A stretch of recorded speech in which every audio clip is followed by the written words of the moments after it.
But so I came up with a definition which might be helpful.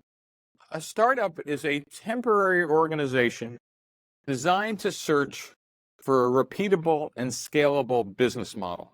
That's really tight. Would you like to open that up for us a little? I will, but it was designed to be like, you could say it in a sentence.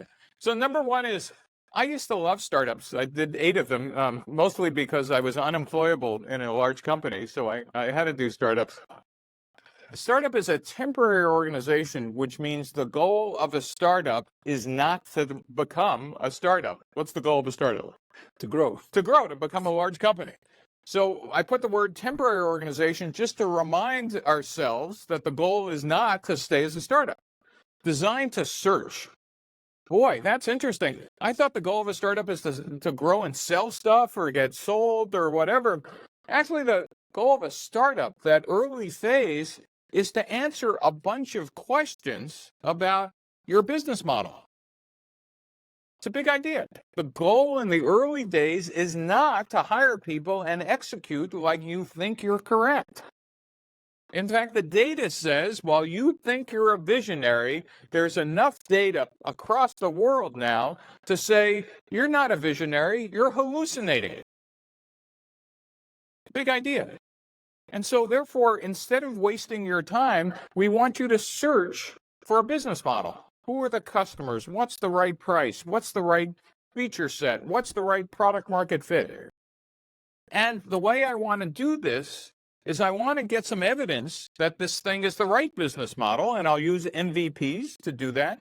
But I'm looking for something that's repeatable. That is, I could do the same thing on Monday that works on Wednesday, that works next week, and scalable. That means for an input of, 100 lira, I might get 200 lira back. Or for an input of a certain amount of dollars, I'll acquire so many customers.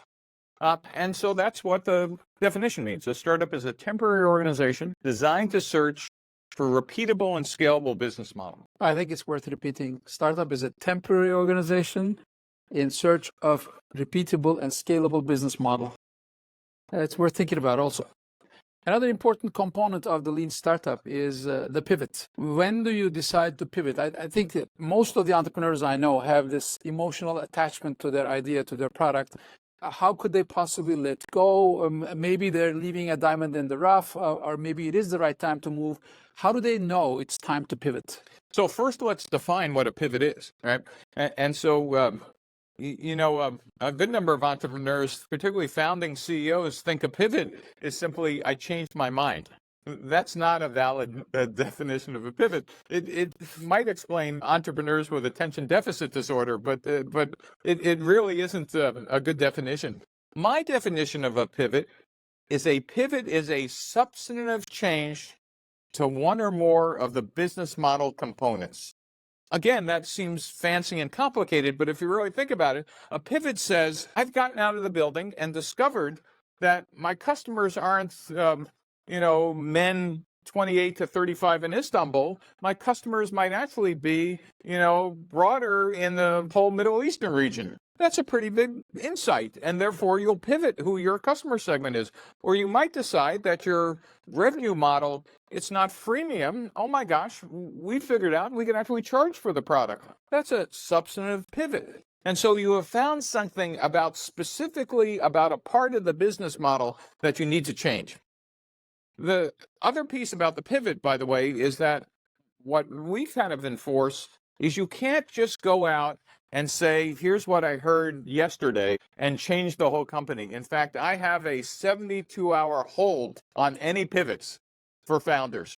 You're not allowed to go from your brain to your mouth for 72 hours, or else you jerk your company around in a very bad way. So they're sleeping over the idea. You have to sleep on it for 3 days. Talk to your board, talk to some advisors, talk to some mentors, but ultimately you really need to think about whether you want to pivot, because these are real changes to either engineering or sales or whatever.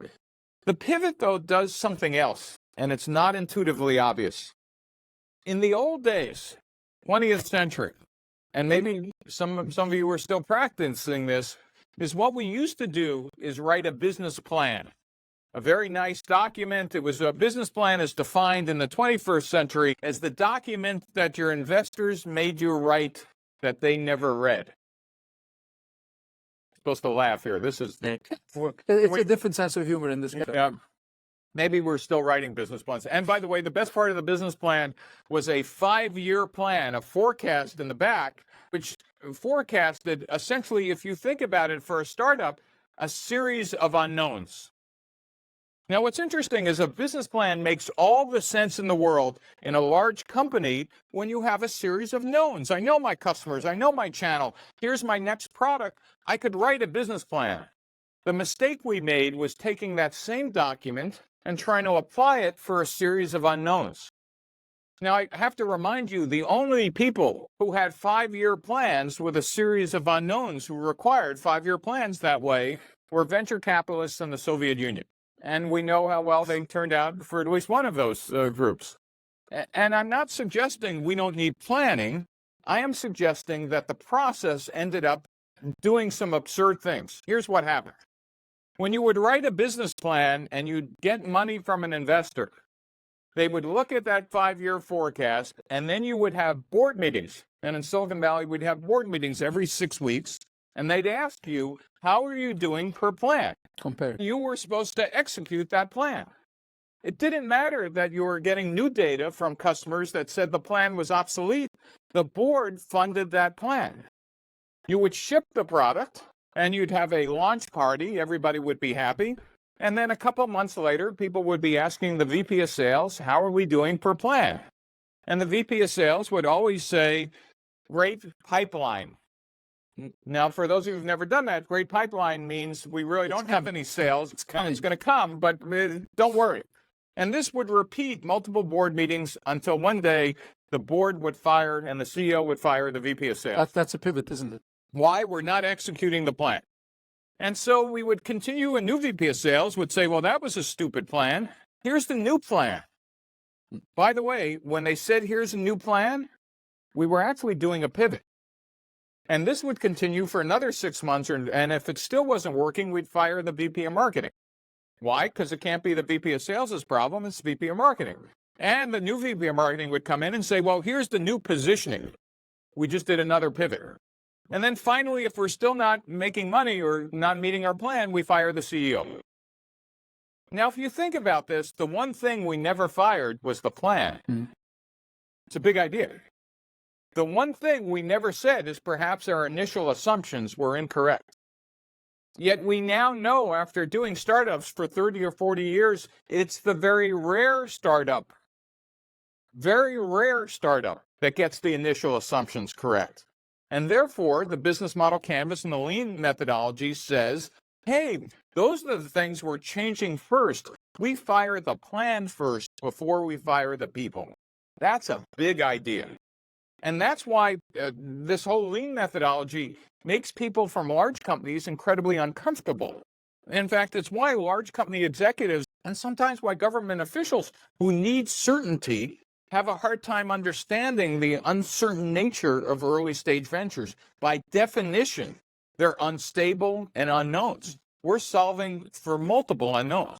This is actually a good point to dive into some local material. Yep. A lot of the angels in Turkey are asking questions about ROI and EBITDAs and 5-year financials and so on.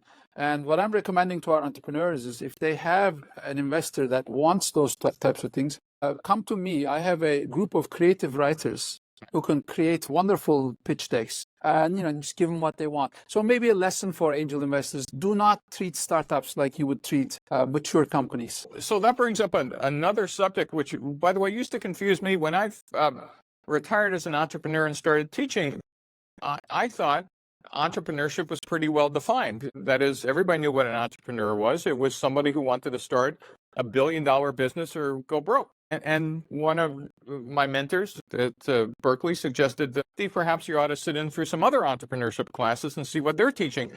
And I sat through those classes and realized that their definition of entrepreneurship was very different than mine. So what were they doing wrong? Well, no, they weren't doing, actually, in this case, the very rare event, I was wrong.